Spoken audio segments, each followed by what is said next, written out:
Yeah, if you guys could fire off that video, that'd be great. You got it. You guys watch the captions. They're the most important. It's a great video, but the captions are what is important here, the statistics.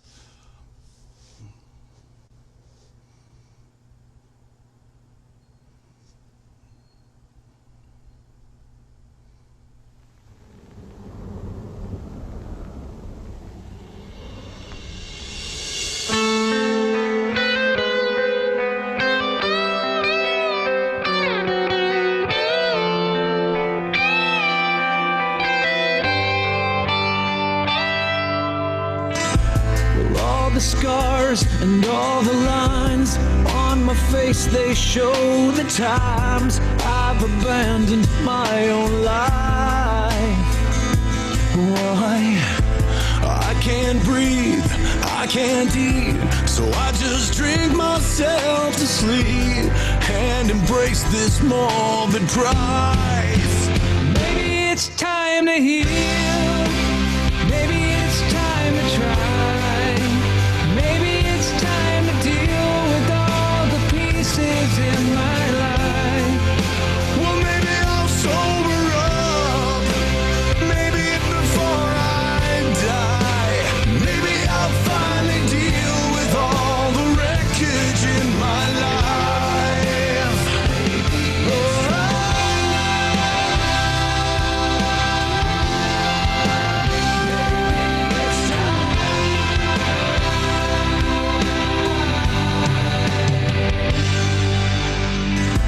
I'm older now, I'm breaking down.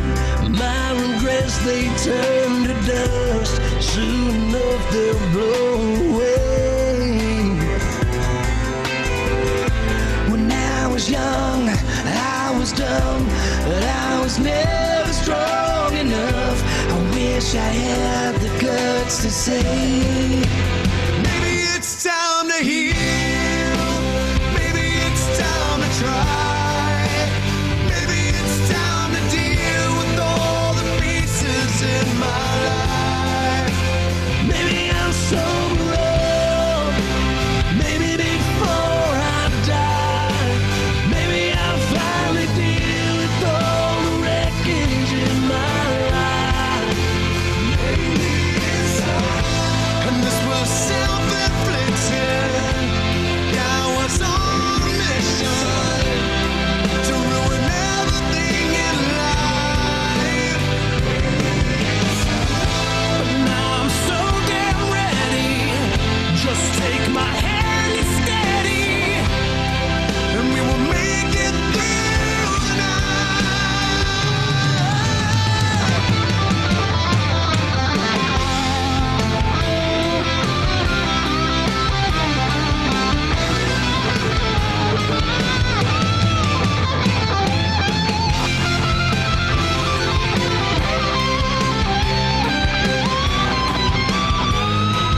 Maybe it's time to heal, maybe it's time to try, maybe it's time to deal with all the pieces in my life.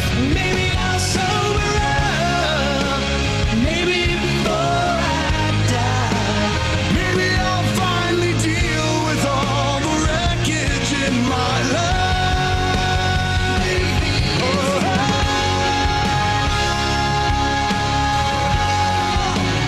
Maybe it's time.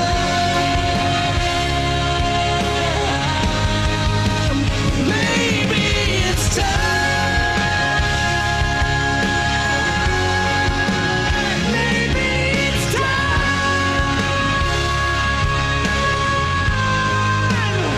Maybe it's time.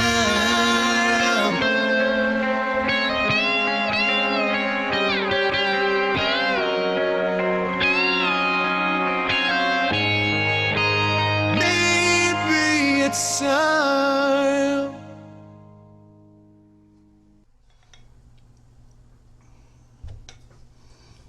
Well, I want to thank everybody for taking the time out of their day to come be a part of this.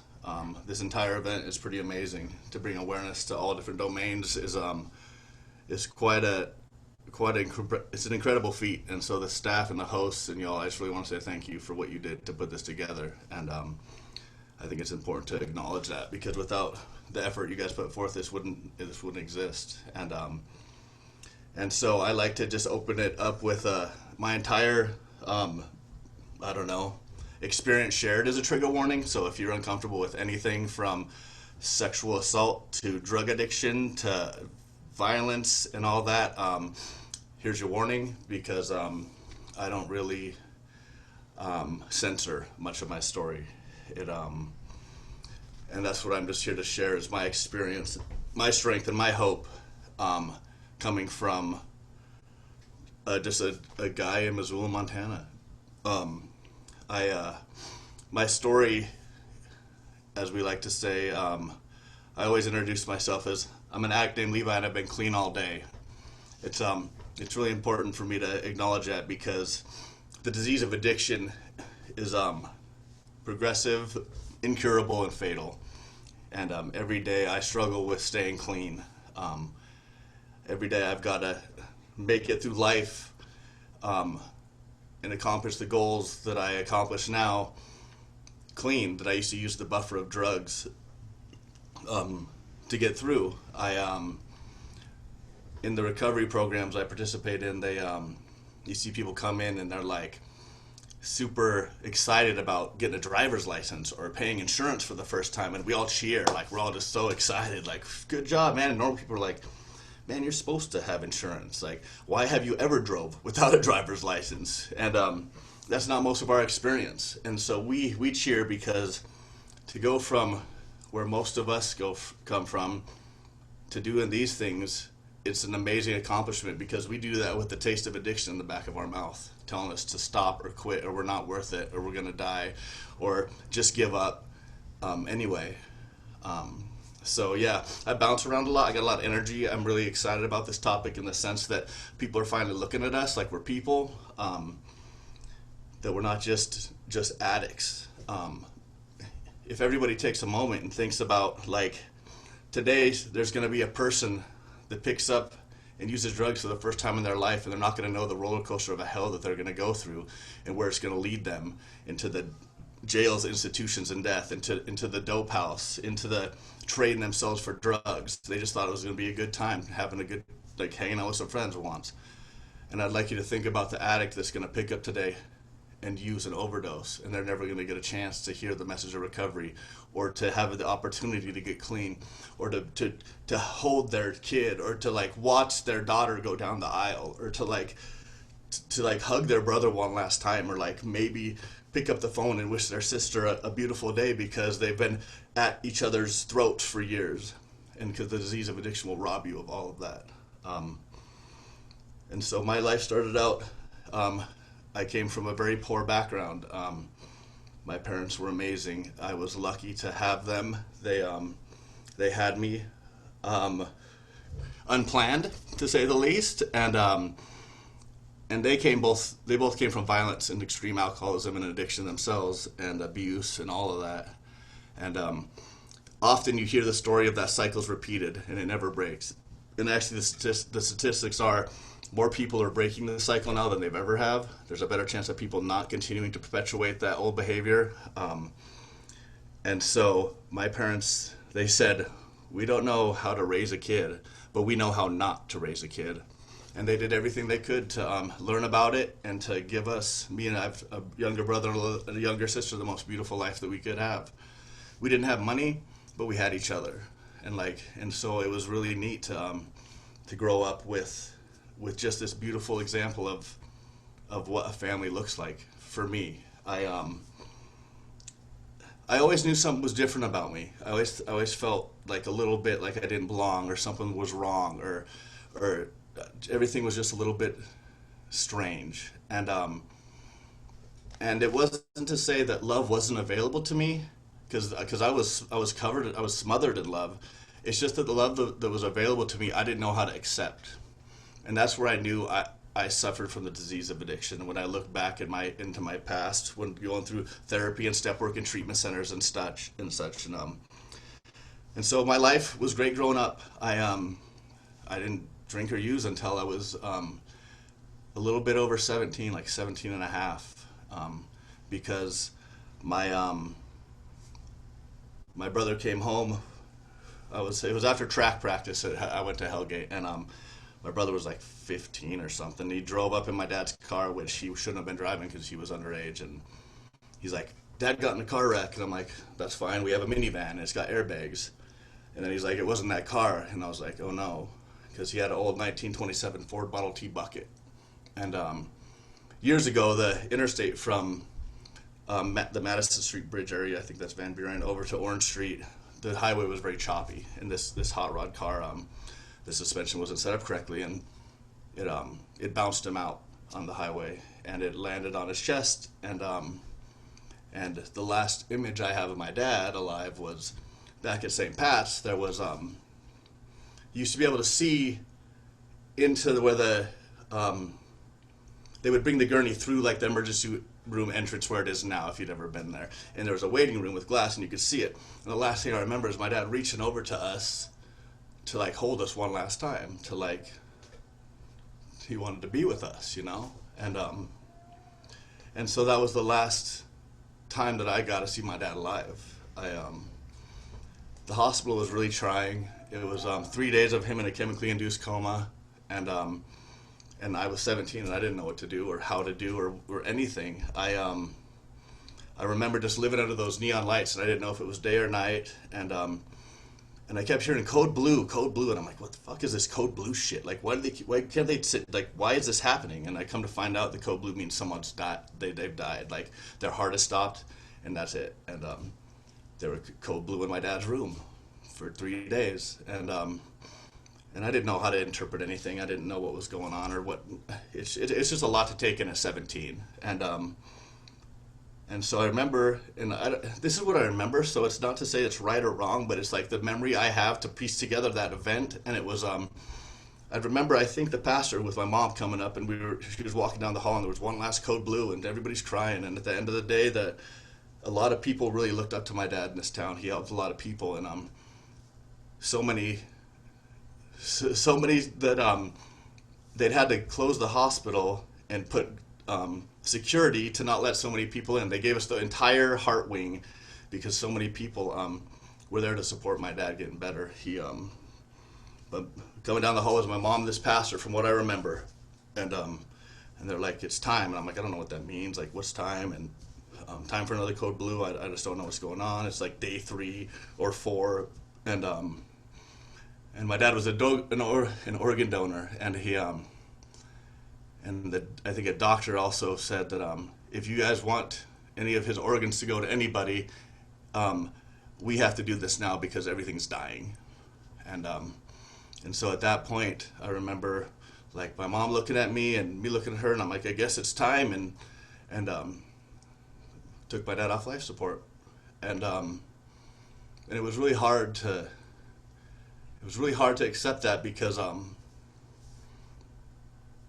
at 17 I thought I had to make choices and like be the man of the house or whatever, and I also thought I killed my dad because maybe if I would have waited one more day or one more hour or maybe like one more prayer, you know, and so sorry, it's challenging, and so yeah, so that's what I lived with, and I didn't drink or use or nothing until after that day, and some friends invited me over, and we started drinking, and I didn't really appreciate alcohol. It didn't really do anything for me, and so I just did what my friends did. I didn't know what to do. At 17, I started dealing poker at a local bar because I thought the man of the house was supposed to take care of the family, and I ended up down at this popular bar that I'm not going to name because I don't know what statute of limitations are on some of the things I'm going to say, so we'll just keep it that. And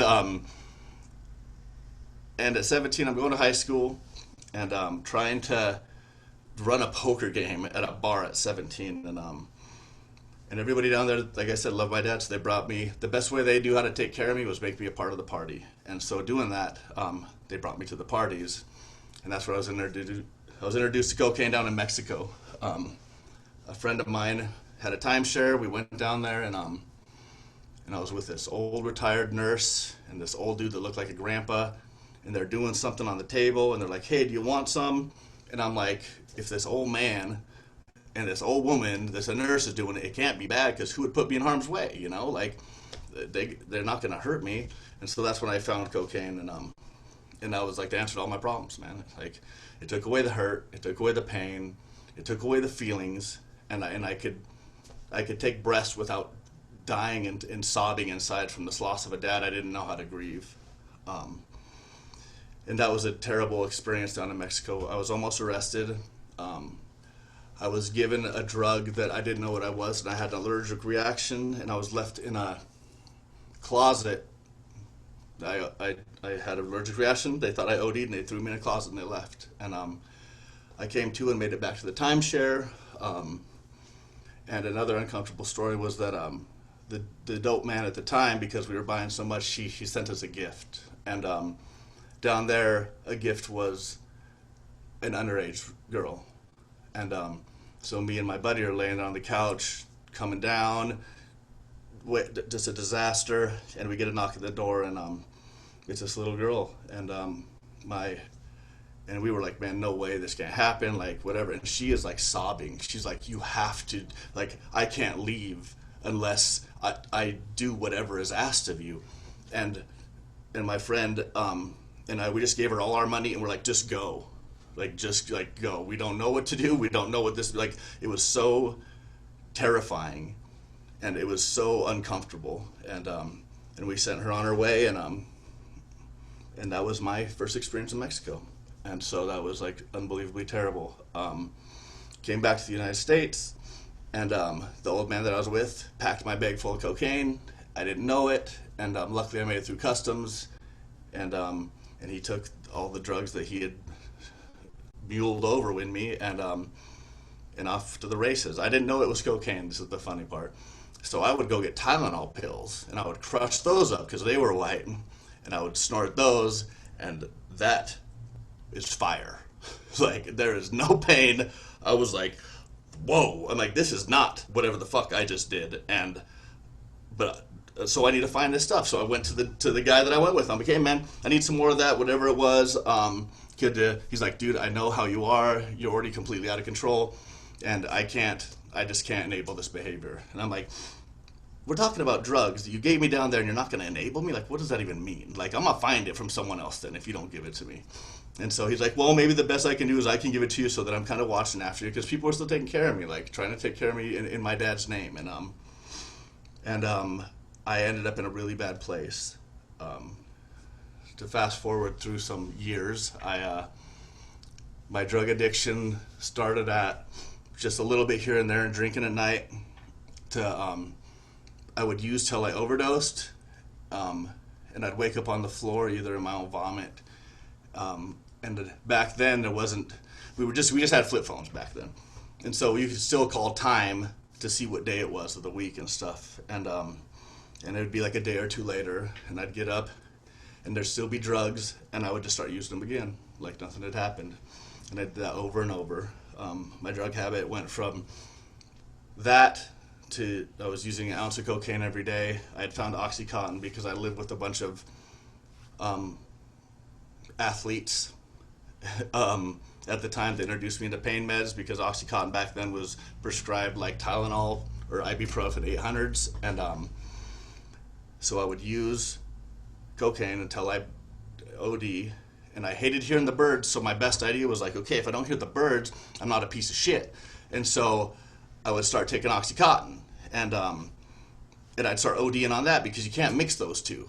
And so I did my own experimentation, and so 7 minutes after using all the coke, I could start using Oxycontin and then go to sleep. And I learned that on my own, like ODing myself. And so I was doing an ounce of cocaine a day, and then up to 10 Oxy 80s per sitting. And if you want to do some quick arithmetic, an ounce of cocaine's about, I mean, if you know someone's $1,000, and Oxycontin's $1 a milligram. So 10 80s is $800, $1,000, $1,800 a day. I did it for 60 days because I was good at dealing poker and stealing. I could manipulate the decks, I could manipulate the chips, I was stealing from the poker game from the house, and but I was still making enough money for the house for it to not be known. But eventually, at that level, drug dealers don't want to sell to you because when you buy in bulk, you get a deal, and they wanted to make money. And I'm like, all of it. How much you got? All of it. And they're like, I was so violent at the end, getting arrested because I was still drinking. They're like, we don't want to see you no more. Like, we don't want you around here. And I'm like, how does a drug dealer say they don't want a guy that pays cash buying all their shit? Are you like, this has got to be a fucking trick, man. And they're like, you're just too out of control, man. You draw too much attention. Like you're just a complete maniac. And at that point, when I was getting arrested for violence, it was I had my own pod area. Like, they didn't put me with anybody else, and I was shackled in the jail cell. And before, they did a lot of court on TV through like Zoom and such, like they do now. They had like the old VCR, and they would transmit it to the courthouse. And due to my violence, I had to go to another room and have court over TV. And I don't say any of this as a braggadocio, oh, look at me. I say it as I went from a kid that came from a family full of love and all these great things and acceptance and understanding and communication to this super violent terrorist that didn't know. I was so sad and hurt that I needed a hug so fucking bad, and I didn't understand why you couldn't give me one, and you couldn't see that I needed one. And so if you were happy, I would hurt you because I didn't know how to ask for help. I was so terrified, and I was so afraid, and I was so sad, and I was so lost in this world, I didn't know what to do. And luckily, one day my brother and I decided to that we needed help. Something happened. I don't know how we knew the word treatment, how we knew any of this stuff. All that was foreign to us, but we're like, we need help. I was 129 pounds, or 132, something like that, at the end of my road. Right now I'm 210 pounds. I'm 5'11", and so you could imagine the skeletal wreck of a human I looked. And I had gotten rid of all the mirrors or reflective anything in my house. And because if I saw myself, I knew I was an ugly, monstrous human that doesn't deserve to live. And I stopped showering. I stopped eating. And this is the logic of an addict in active addiction, is I'm like, if I just take multivitamins and drink Powerade, I'm getting vitamins and electrolytes, and that's good enough to stay alive. I'm like, that's the answer. And then I can spend money on drugs, and I'll be all right. And that didn't work out. And so my brother goes to, so we're like rock, paper, scissors to see who's going to tell mom we need treatment. And we rock, paper, scissors, and I lose. But I'm like, you got to tell mom because I've been buying your drugs, and you got to, like, I'm not going to go do this shit. I'm the older brother, been taking care of you. Come on, man. And so he goes and tells mom we need treatment. He gets right in, and I got to wait a week or like 10 days. And it was the most horrifying 10 days of my life. Like, he's my best friend, man. I had nobody else. My windows were boarded up. I had like chairs under the doors, and I would just sit in the middle of an empty house and stare at the bottom crack of the door, thinking someone was coming all day. And when I'd go run over there and look, if I had the courage, I'd open the door and I'd be like, man, that's a fast motherfucker. When it was my shadow. Like, that's what I was, that's kind of unbelievable. Like, that's my shadow under there. Yeah, addict thinking's great, ain't it? And but at the end, I was out of money, and there was no one else that would sell drugs to me, and I wasn't about to quit. It's like one last run, one last hurrah. I gotta get this. One more. Just got to have one more, like get out of my system, go to treatment.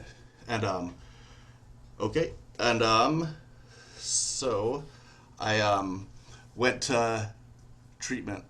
And, but before then I was trading myself for drugs. That's the point of this, is like, I had to trade myself to the drug dealer for drugs. They would come over and I would have to trade myself. And what happened was they would sell me bunk, and I would do it again and again.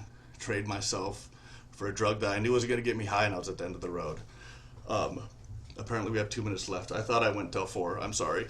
Oh, no. Well, we don't have another session. People are welcome to, you're welcome to keep going, Levi. If people thought it went till 3:30, I just want to let people know they can head out, but you're welcome to keep going, Levi. Yeah, you just had 3 to 3:50, and that's what I was like. Oh, really? Sorry to interrupt or anything, but I also was planning on being here till 3:50.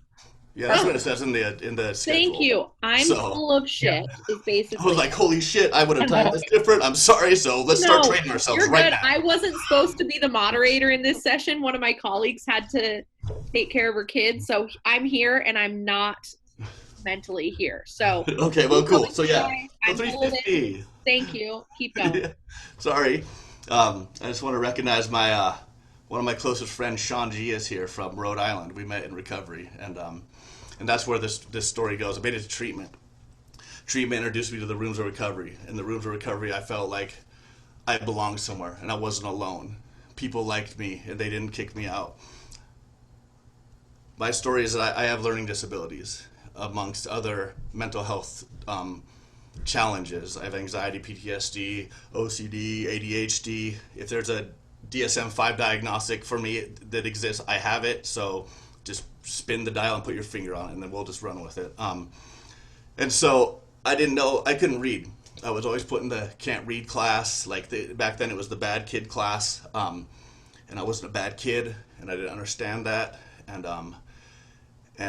some of my traumas come from teachers putting me in front of classrooms and belittling me and having kids throw things at me and calling me names and calling me stupid and worthless and retarded and you're never gonna learn, you're just a piece of shit. Like, teachers told me these things. And so I made it to the recovery rooms, and we're given these readings to read before a meeting, and I'm shaking. I'm like shaking and sobbing because all I can think about is 4th grade when my teacher used to make fun of me when I read.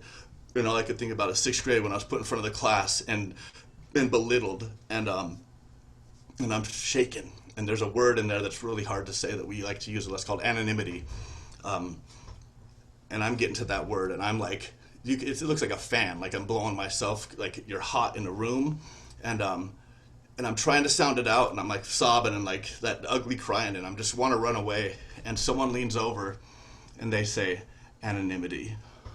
And for the first time in my life, I wasn't beat, and I wasn't hurt, and I wasn't treated less than, and I wasn't abused. I was treated with love and compassion and acceptance. And it was other addicts that helped me do that. They leaned over and they helped me because they knew what it was like to hurt. They knew what it was like to drop things on the floor and look for them. They knew what it was like to steal their friend's dollar and help them try to find it. Like, the addicts helped me learn how to read. And that story goes on to like a really incredible story. And it's hard for me to talk about positive things, and that's what I work out most in like therapy and stuff, is like I have such a low self-esteem and low self-worth, and it's nothing to do with how I was raised or anybody in my life. It's because something in me didn't add up. Like, I had one state in motocross, I'd been published for poetry, I had one state in track as a junior. Like, I have all these accomplishments, but they were never good enough to me. Something was always wrong. And so in NA, in the fellowship that I participated in, I was able to learn how to read. These guys helped me read. These other addicts got together with me, and we would hang out, addicts helping other addicts not use drugs. And they're like, man, you should go to school. And I'm like, man, I just learned how to say the word anonymity. I don't know about that. And they're like, no, man, give it a try. You're worth it. We'll help you. And I'd sign up for school, and then I'd withdraw. And then I'd sign up for school, and I might get ready to go, and then I'd stop. And what they did is they're like, man, we see you're having trouble. We'll go to school with you. And so they went to school and helped me sign up and helped me do all these things. And I ended up at the university in 2011. And my very first instructor was Blake Miller, the very first college class I had since high school. And it was math. And the math teacher was the one that abused me in 6th grade. And so here I am in math class again, terrified.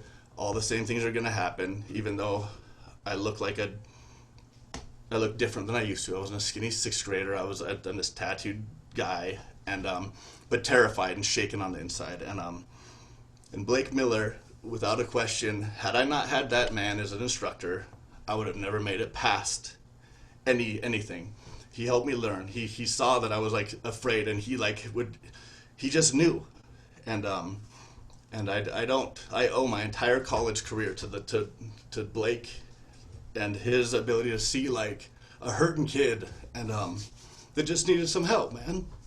And he made that possible. So it's amazing what the staff of the university has done for me. It's I've had nothing but an amazing list of people that have done everything in their power to make sure I was successful at the U. I was in the welding program, and my instructor, Zach Reddick, same thing, man. He helped me, and he made sure I understood, and he didn't leave me behind, and they didn't put me in the bad class. I wasn't just a dumb kid, and I ended up succeeding there, and I did well, and I got good grades and stuff, and I know a lot of people think this doesn't sound like a lot, but when you go from where I was to the feelings I had about me to here, and being able to be like, man, I graduated from a college, like, that's a big deal, man, and all because people in recovery helped me make that possible.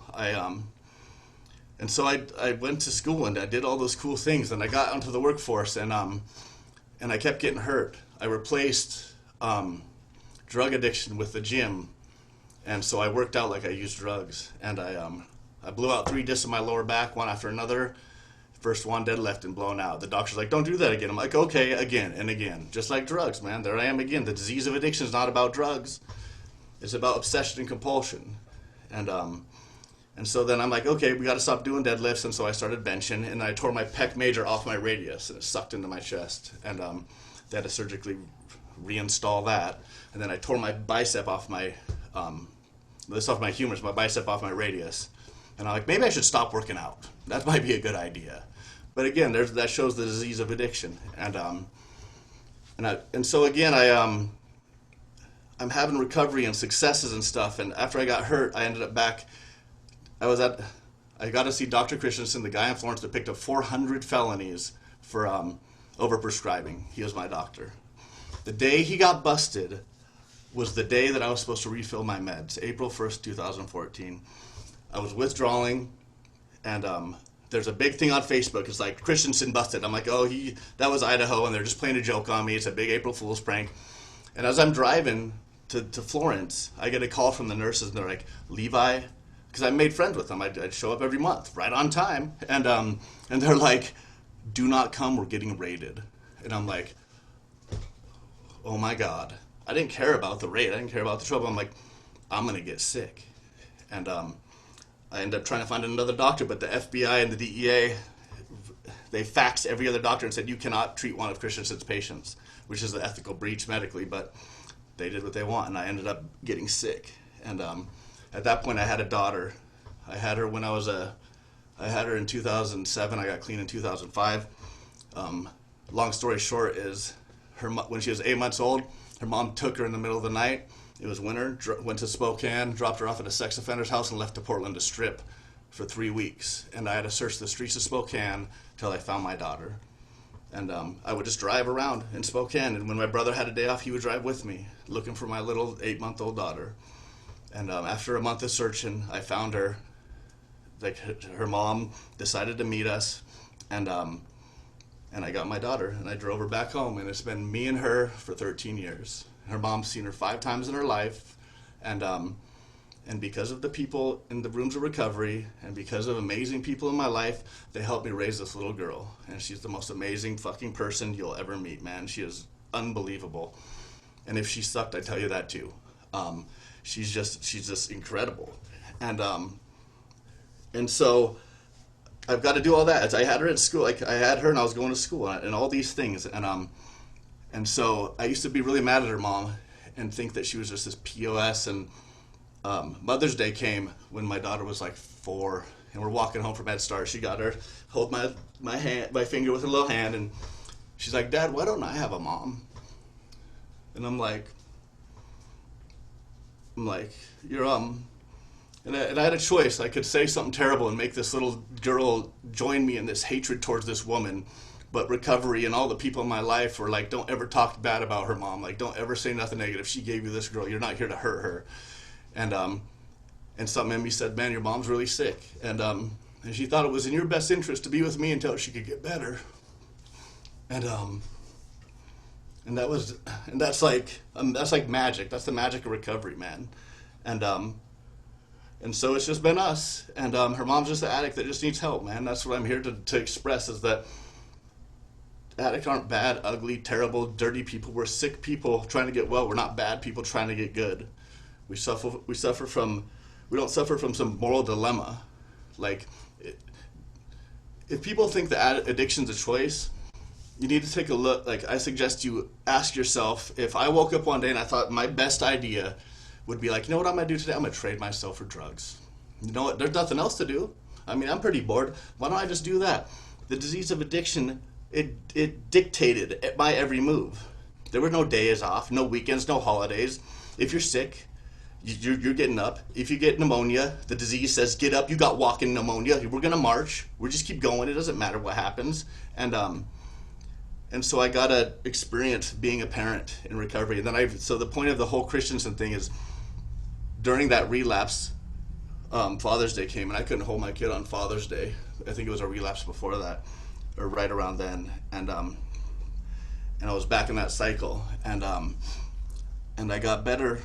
Long story short, as I kept coming back to the recovery process and the supportive people that I'd made, both in the university and without.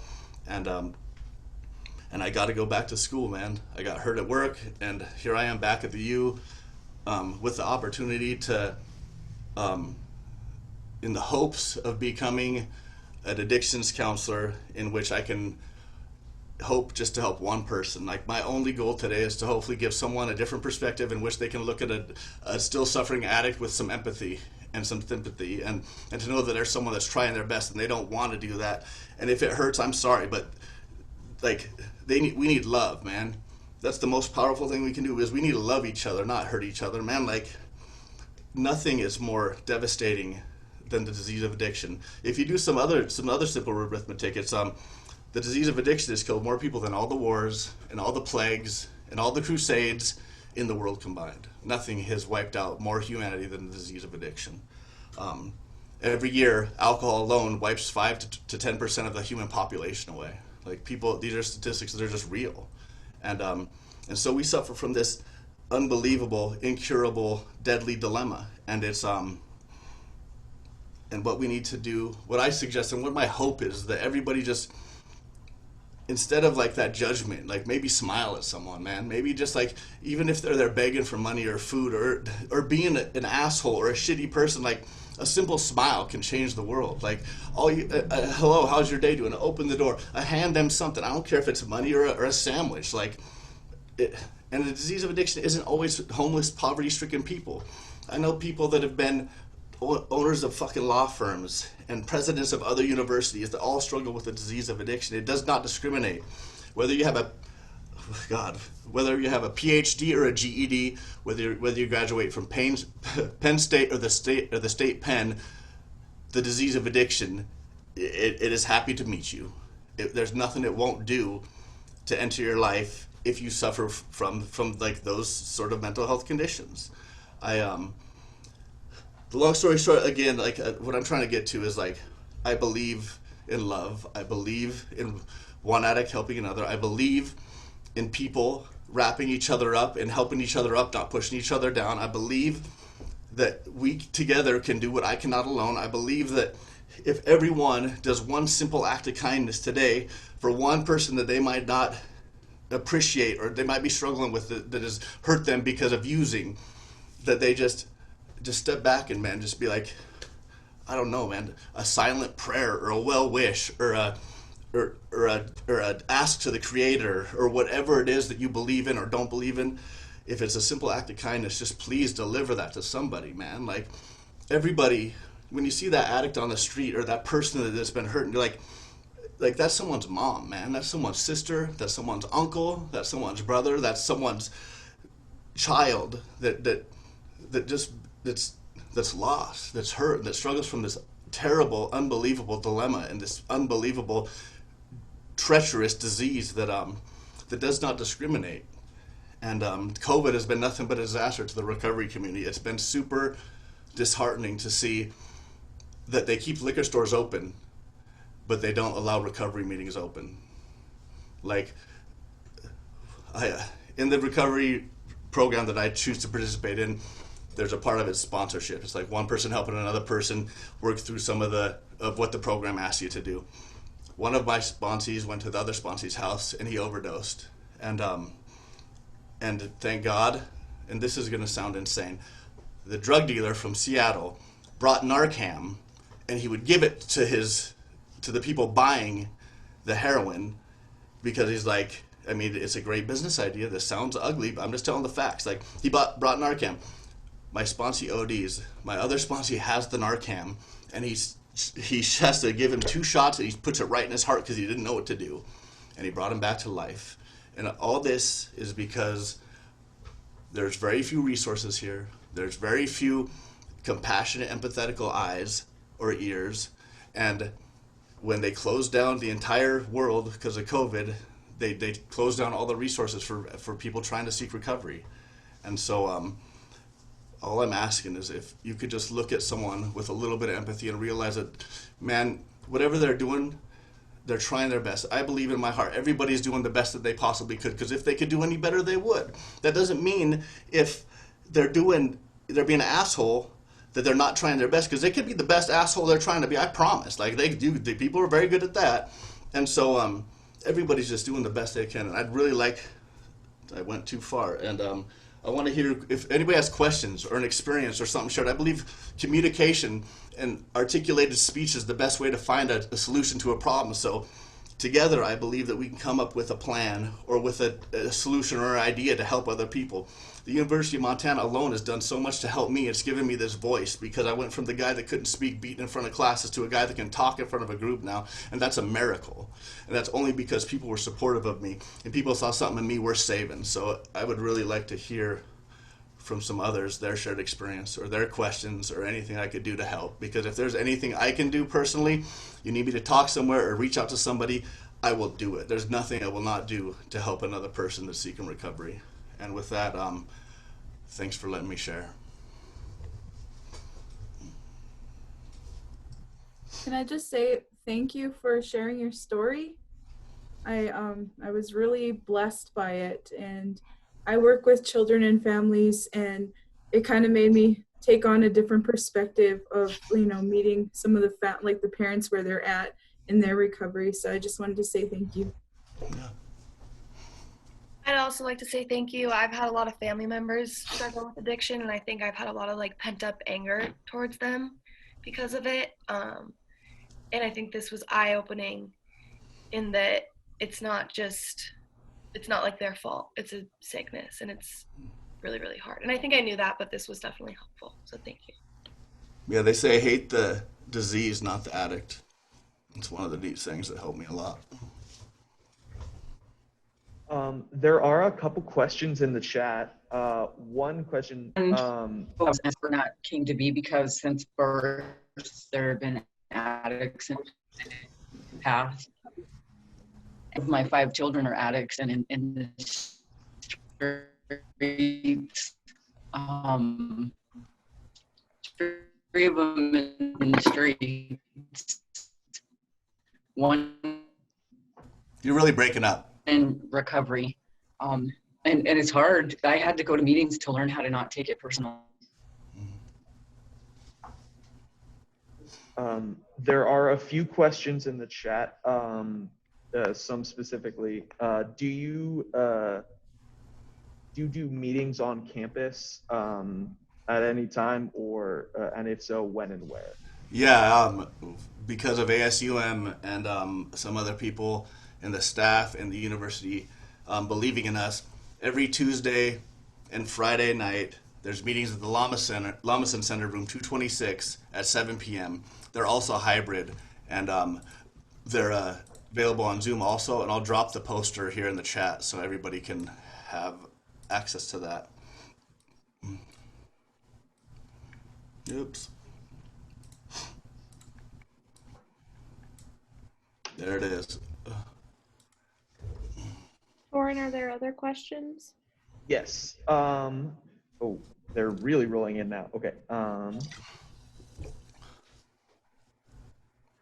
Where can people go if they have family members who are suffering from addiction but are struggling to accept it?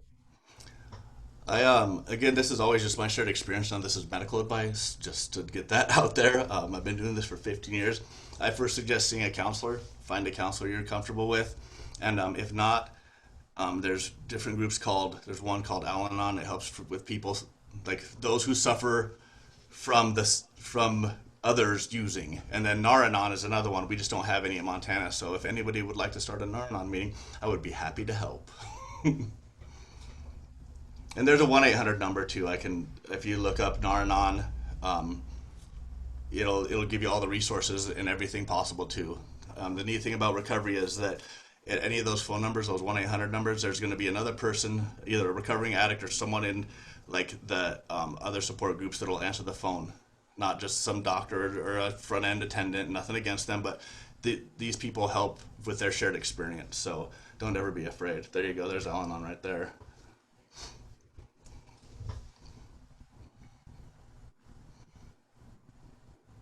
And then we have a question from Cal.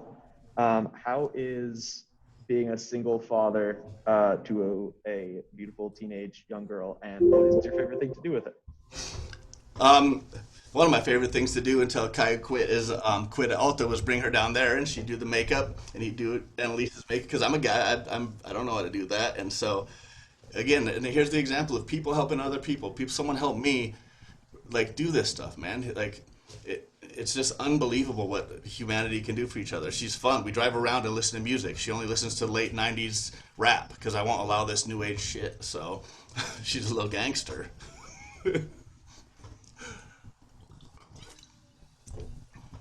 I'm looking through the chat. Looks like that's it for questions. Yes, I believe so. If anyone has any last minute questions, please send them to me. And thank you, Levi, for talking to us and giving us such a eye-opening look at this.